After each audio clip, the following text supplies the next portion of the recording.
এমনটা কি হতে পারে? মার্কিন যুক্তরাষ্ট্র একটি সিদ্ধান্ত নিয়েছে, অথচ তাদেরই মদতপুষ্ট দখলদার রাষ্ট্র ইসরায়েল সেই সিদ্ধান্তকে নাকচ করে দিয়েছে। কিছুদিন আগেও সে কথা কেউ চিন্তাও করতে পারত না, কিন্তু মধ্যপ্রাচ্যের টানাপোড়েনে সেরকমই একটি ঘটনা ঘটেছে।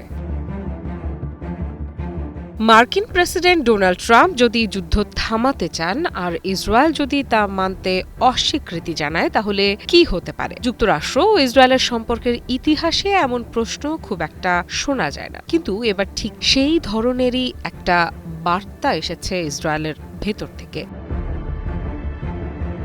ইসরায়েলের উগ্র ডানপন্থী জাতীয় নিরাপত্তা মন্ত্রী ইতামার বেন গভীর এক মন্তব্য করেছেন, যা শুধু তেল আবিবেই নয়, ওয়াশিংটনেও আলোচনার জন্ম দিয়েছে। তিনি স্পষ্ট ভাষায় বলেছেন, প্রয়োজনে মার্কিন প্রেসিডেন্ট ডোনাল্ড ট্রাম্পের অনুরোধও প্রত্যাখ্যান করতে পারে ইসরায়েল।